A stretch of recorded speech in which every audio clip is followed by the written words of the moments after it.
ID. Proof of citizenship, now. You're blocking my truck with zero reasonable suspicion.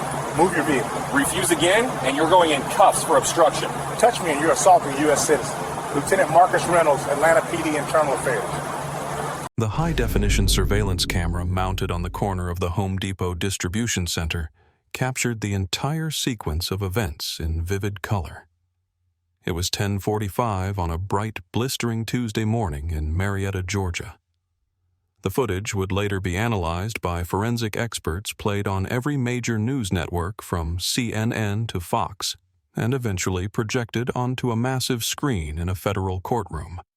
But at that specific moment, it was just a silent witness to a career-ending catastrophe in motion.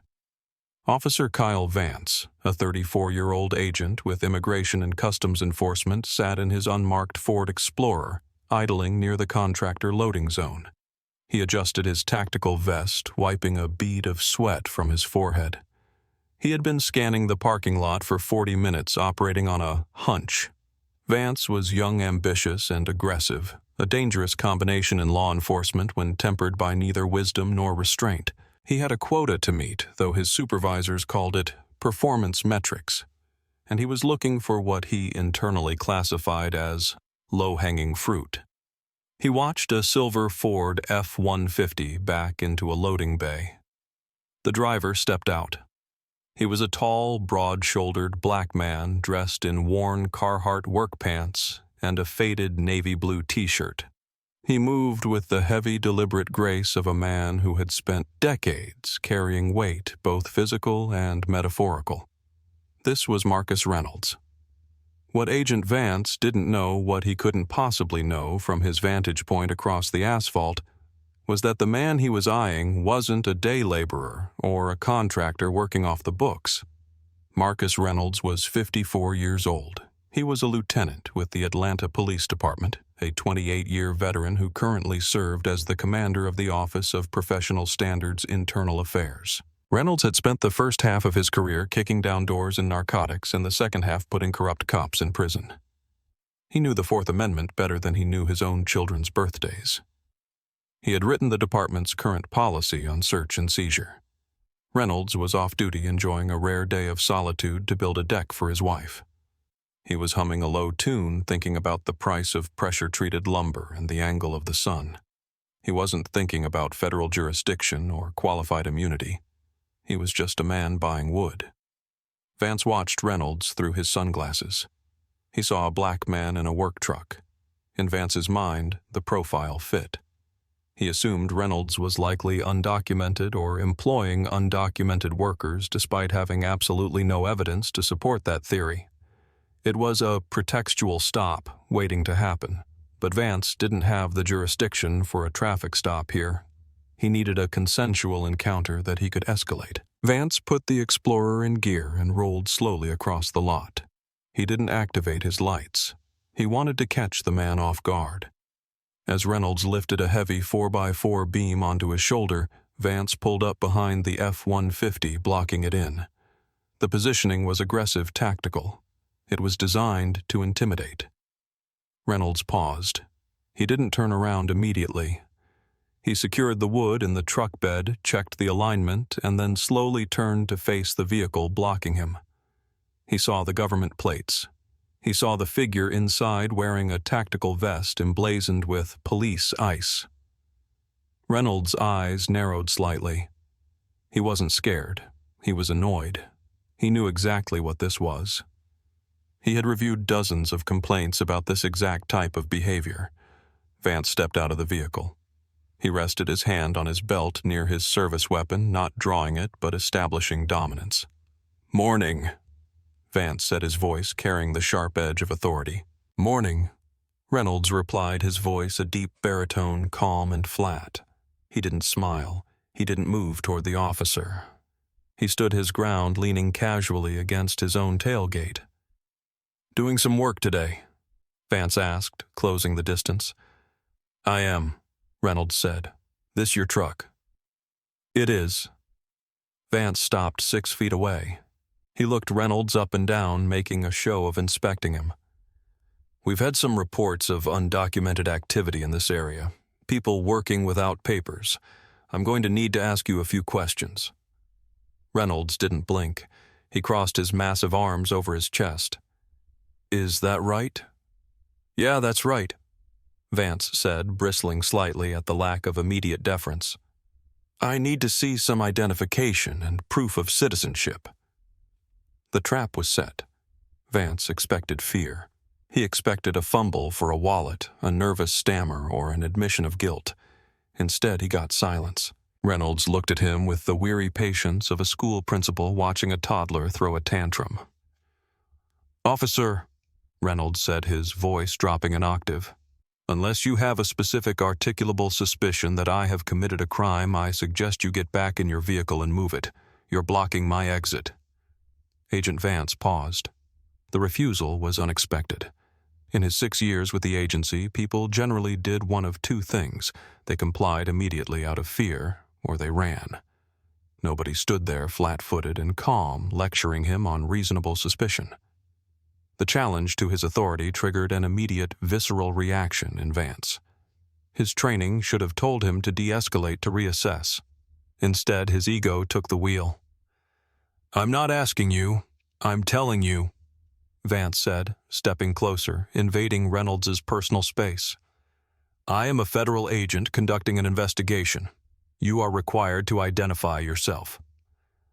Reynolds didn't flinch. He kept his hands visible, resting on his biceps, a subtle signal of non-aggression that only another seasoned officer would recognize.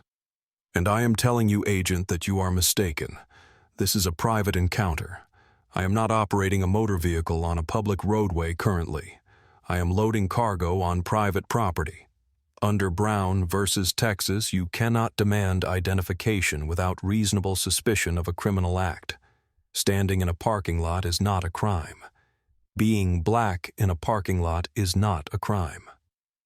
Vance's face flushed. The legal citation hit him like a slap. "Don't quote law to me, pal. I can detain you right now for interference." "Interference with what?" Reynolds asked. "You said you're investigating undocumented activity. That is a generalized inquiry, not a specific investigation into me. Unless you can articulate right now what specific immigration violation you suspect me of committing, this conversation is over." "I suspect you're an illegal alien," Vance spat out the slur, hanging heavy in the hot air.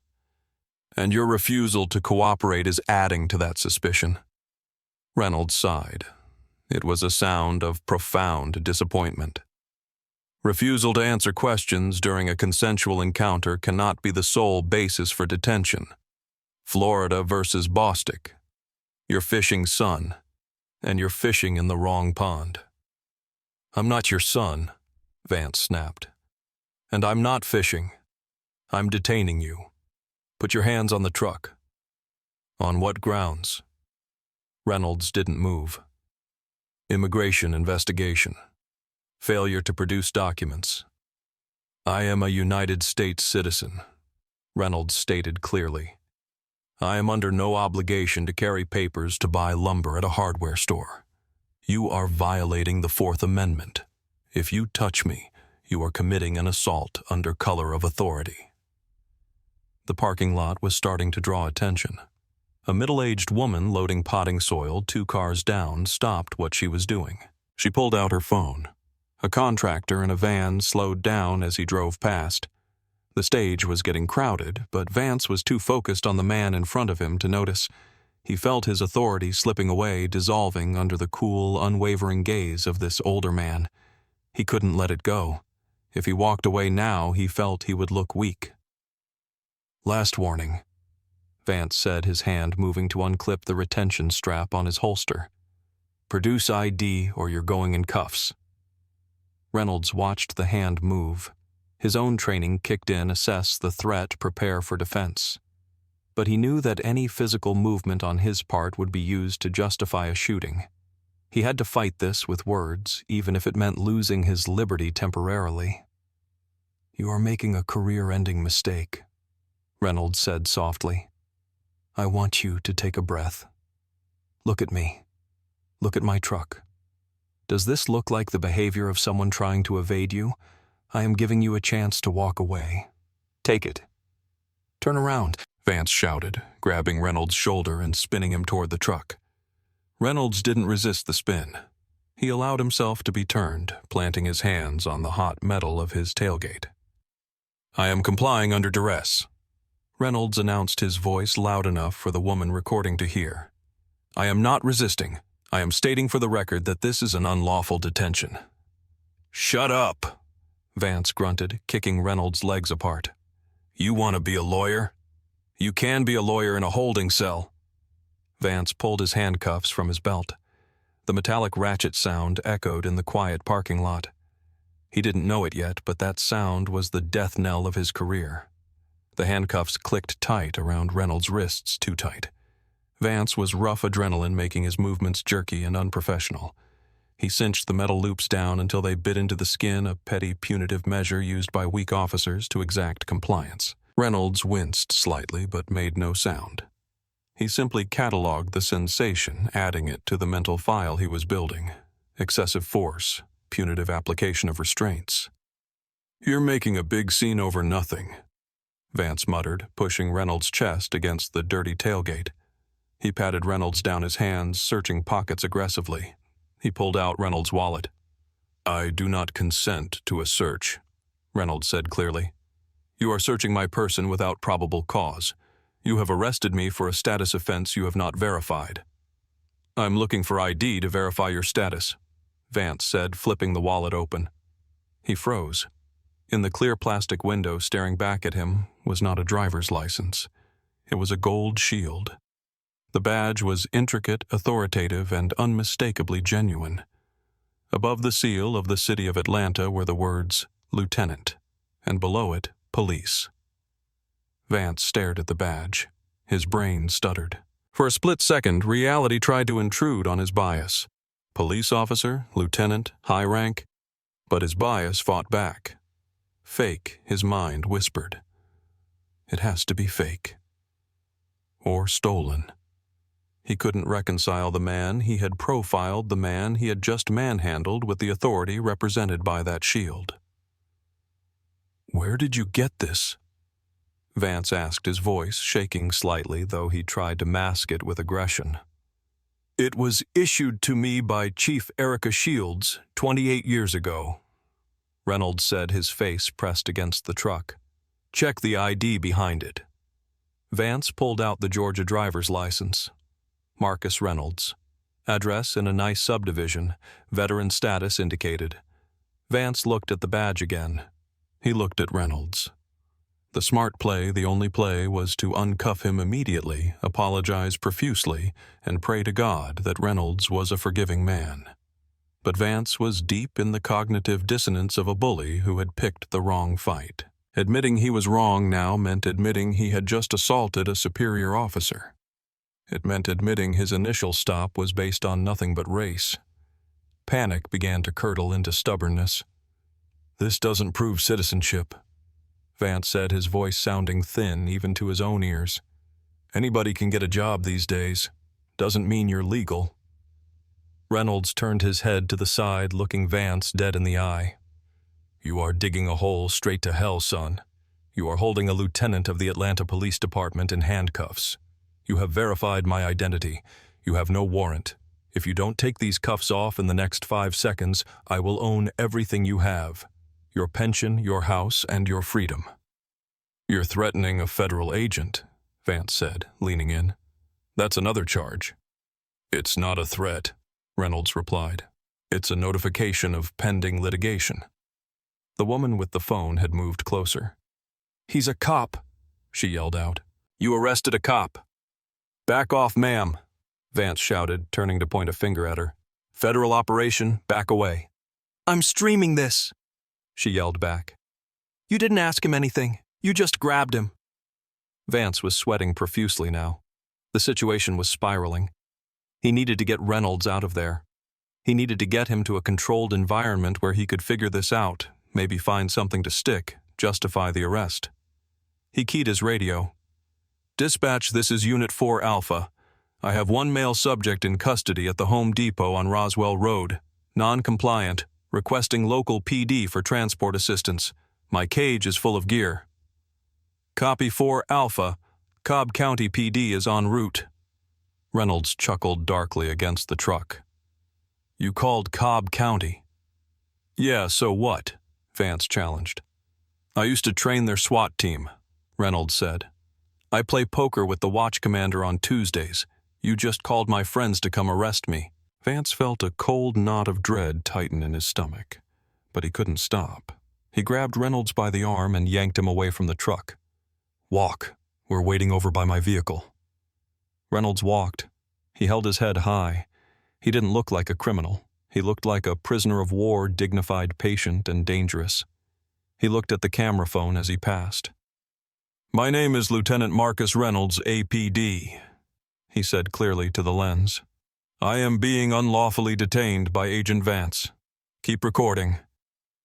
The wait for the local police was the longest 10 minutes of Kyle Vance's life. He stood by his Explorer holding the arm of a man who stood like a statue. Reynolds didn't speak again.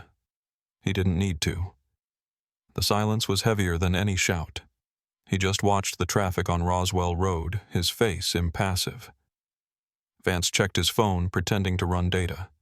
He was frantically messaging a buddy in the field office. Got a guy claiming to be APD lieutenant. Cuffed him. Says I'm screwed. Advice. The reply came back 3 dots. Then uncuff him. Now, idiot. Vance hesitated. His key was in his hand. He looked at Reynolds' wrists.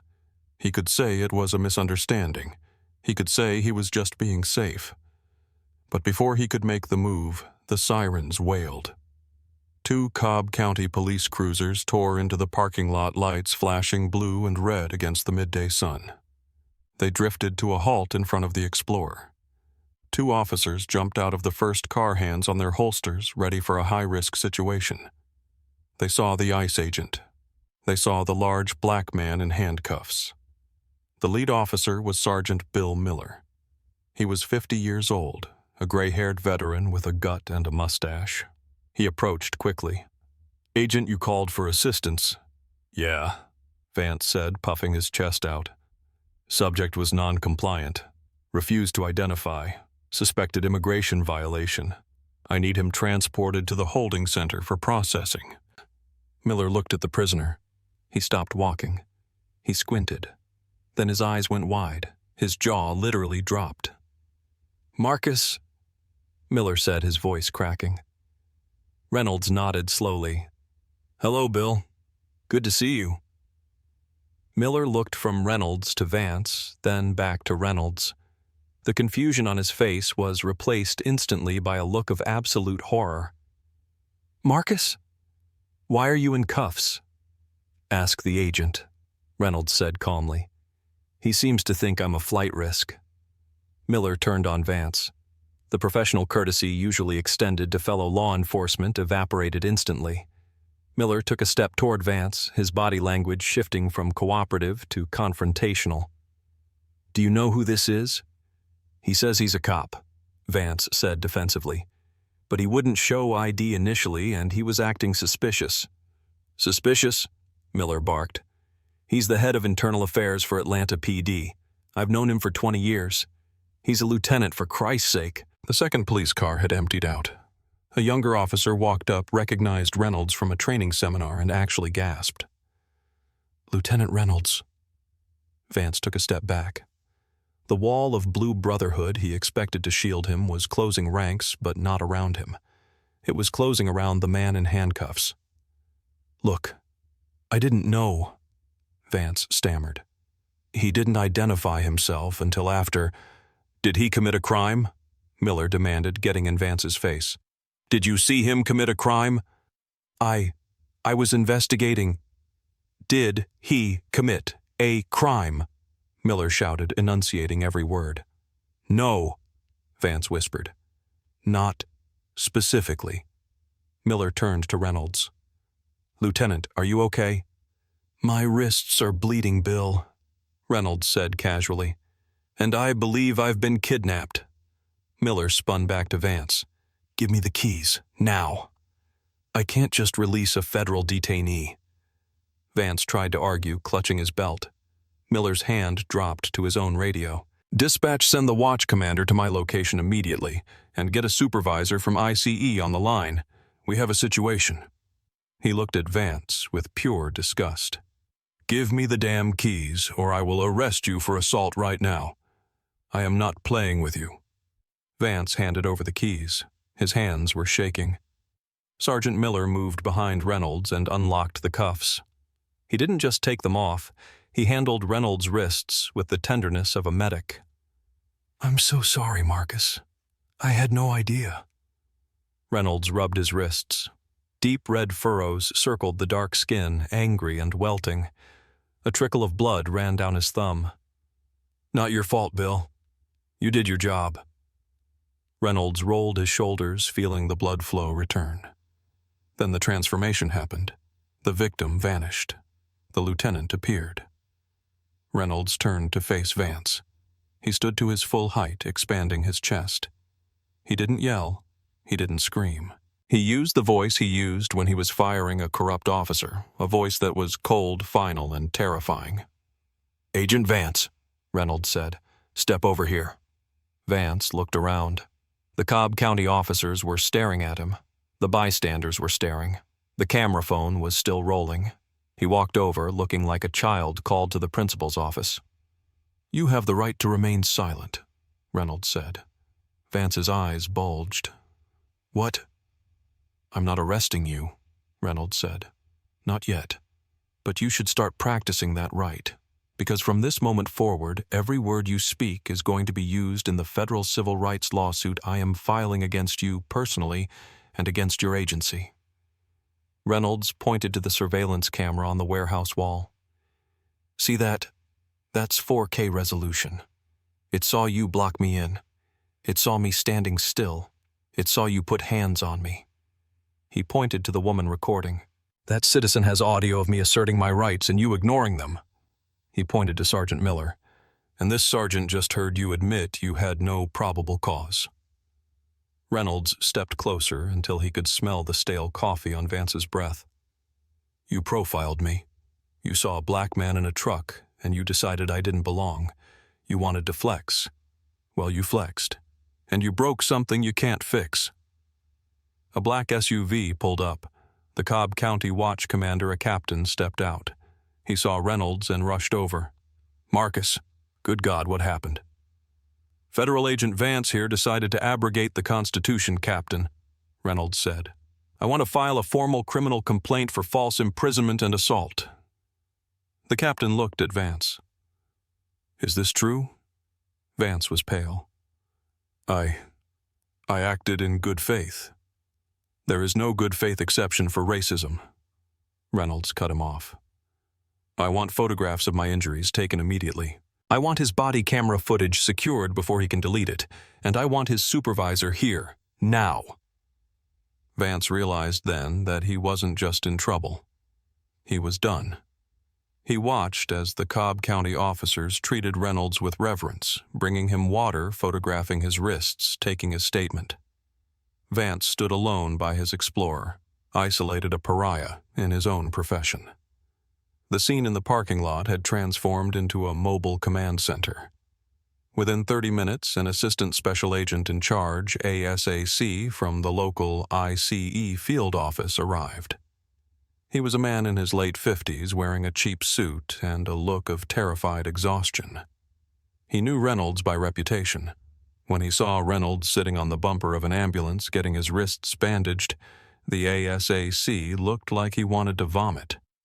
He walked past Vance without even looking at him and went straight to Reynolds. "Lieutenant Reynolds, I am ASAC Davison.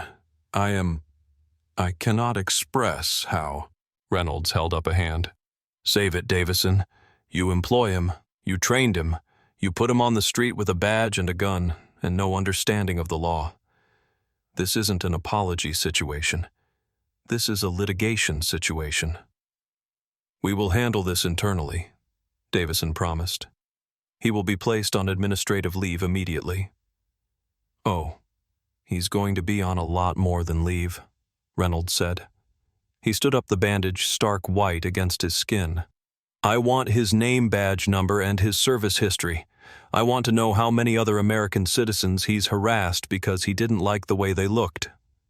Reynolds walked over to Vance, who was now sitting in the back of his own SUV, stripped of his weapon and badge by his supervisor. The door was open. "Look at me," Reynolds said. Vance looked up. His eyes were red-rimmed with tears of self-pity. "You didn't just ruin your life," Reynolds said. "You dishonored the profession. People like you are the reason people don't trust us. You're the reason good cops get shot. You're a disgrace." Reynolds closed the door on him. He turned to the woman who had been recording.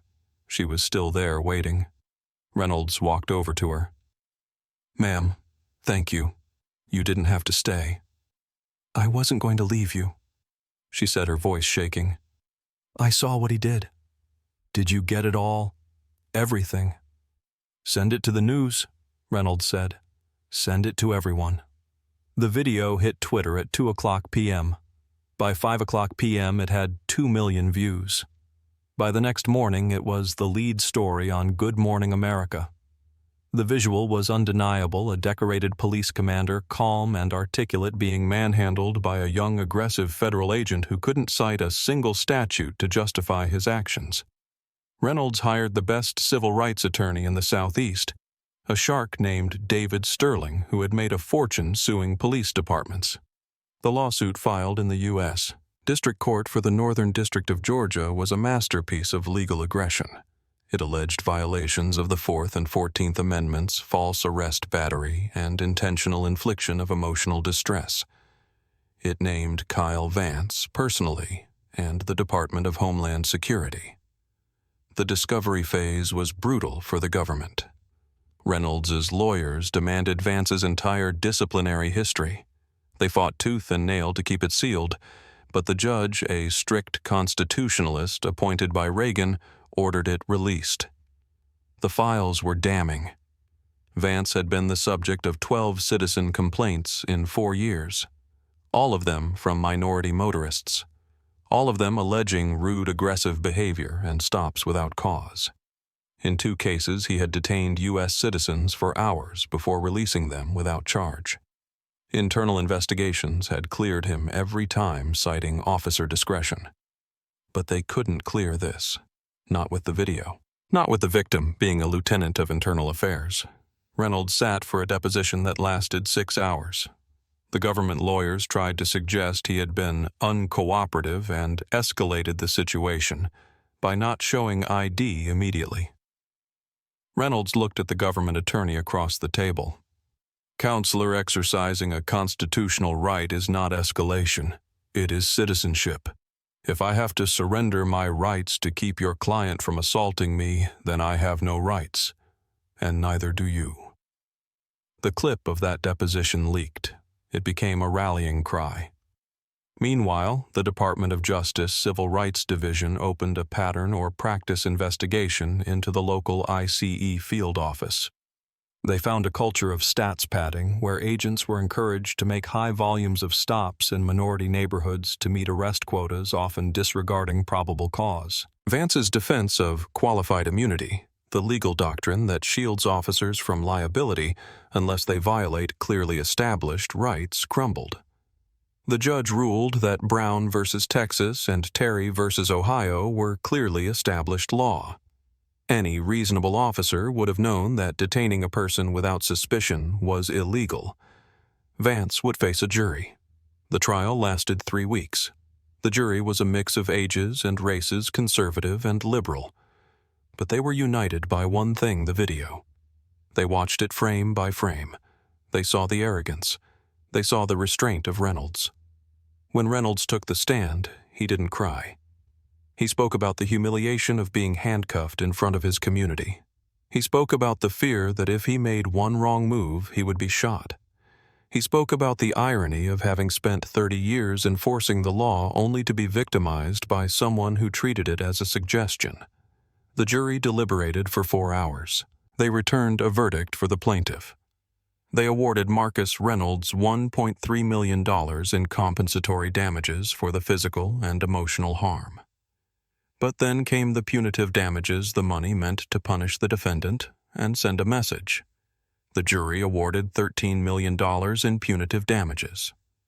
Total award, $14.3 million. The courtroom gasped. It was one of the largest individual civil rights awards in Georgia history. Kyle Vance was not in the courtroom for the verdict.